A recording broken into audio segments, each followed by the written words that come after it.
Boker Tov, good morning. Today is Friday, February 12th, Rosh Chodesh Adar, the last day of Shabbat, the first of 2 days of Rosh Chodesh, Erev Shabbos, Rosh Chodesh, Parshat Shkalim, the special reading which we'll have, and Parshat Mishpatim.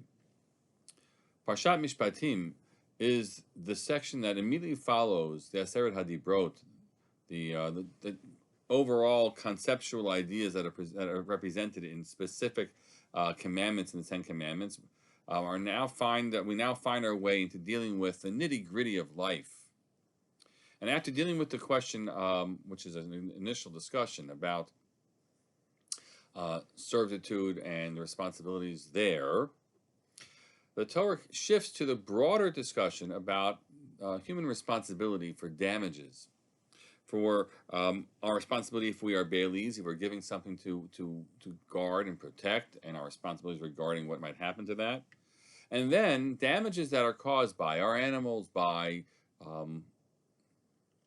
things that we place into the public area that others will find themselves tripping over or falling into. And in fact, we will categorize the various types of nezikin, that damages that people are responsible for, drawn out of this text in the Torah.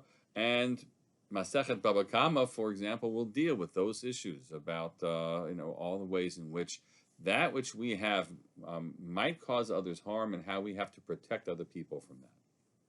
One of the discussions that we find in the Mishnah Baba Kama is the discussion of the case where someone places a burning ember in the hands of another individual, not directly in their hands, but they have hold of it, and then that person goes out, and in an amount of time shortly afterwards, there's a fire raging because of what happens.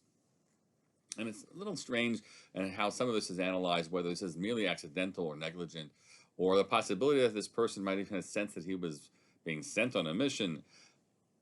But in the short context, I'll read you the Mishnah, and you'll see what the Mishnah says. First category are people who are not capable of comprehending the responsibility of what they're carrying in their hands. A deaf mute, someone who has a mental deficiency of some sort, and a minor, again, who hasn't yet developed fully the sense of responsibility and awareness. So if you put it in their hands, so the halacha is that you're patur. Patur b'dinei adam v'chayav b'dinei shamayim. You are not held accountable in human courts, but you are held accountable in the heavenly courts, in God's judgment, in the rules of heaven. The Mishnah continues, Shalach bi'ad pikeach, if you sent that off into the hands of someone who is fully understanding of things, so in that case, papikeach hayav, then there is liability. In the first case, there isn't liability; there's no one to blame. In this case, there's liability. The person who was carrying it, who should have known better. Now, eventually, the Gemara will use this Mishnah, the Gemara in Kiddushin, especially in discussing a halachic concept. Our Gemara class was looking at this a few weeks ago. The question of shaliach l'davar aveira. If the principle of agency, you are my agent. So we have such concepts in halacha that I can appoint you to be my agent, and you carry out an act which halachically devolves directly to me. You are my agent to do it, but it's my act in the end. So if you send someone to do an act which is an aveira, which is a sin, so what's the status? So the Gemara's principle is ein shliach l'davar aveira. We don't recognize shlichus there. There isn't agency there. Why? If the other person carried out the sin because he's my agent, can't he blame me? And why are you blaming him? After all, he's just doing my bidding. And so the principle that emerges in the Gemara's discussion, after actually ultimately they settle in on some verses that prove this, but a conceptual idea which always remains is the following: Divrei harav v'divrei hatalmud divrei mishomim is the way the sages put it. Bottom line, you have the master telling you something, God telling you don't do this, it's an avera. You have the Talmud, the student, the guy who sent you, who tells you to go ahead and do something. Divrei mishomim, who are you going to listen to the student or to God? And so you can't pass off culpability and responsibility to the one who sent you. You will face the penalty for what you've done. So that is, and that is where the halacha concludes. The principles of shlichus, we're told don't apply in those cases, and you are not technically the agent. You can't blame the one who sent you. So so the Gemara then looks at this Mishnah as an example of it. If you put the embers in the hand of an intelligent person, so that person is held accountable for it, and not you who put it in his hands for the damage that were caused, because he should have known better and not to blame you, even if somehow, I don't know again whether you had intention to cause something untoward. And this is then seen as another example of it. But somehow still lurking in our minds is that first line in the Mishnah. We're talking about the people who really can't know better,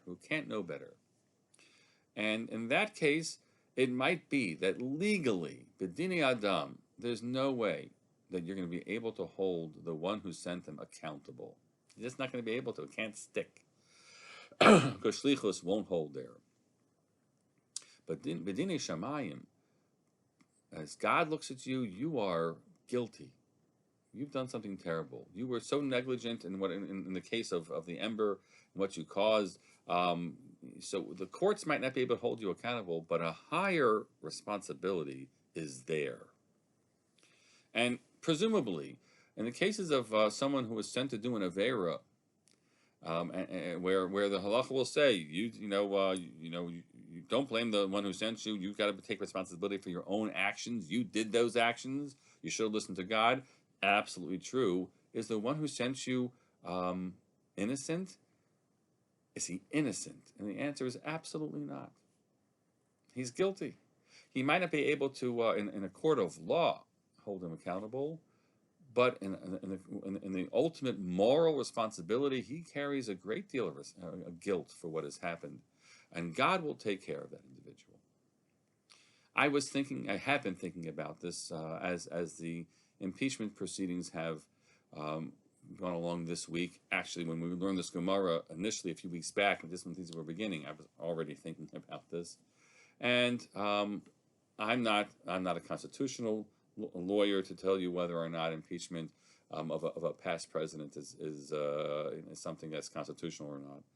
And I don't know whether in a court of law, if someone engages in some form of incitement, what their culpability is for the act.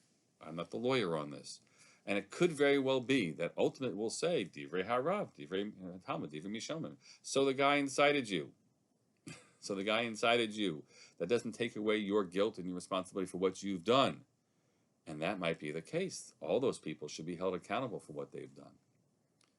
But does the moral responsibility fall on the person who stood at a podium and said what he said, and after all the months of undermining our basic foundations of the rule of law and the peaceful transition of power and the like?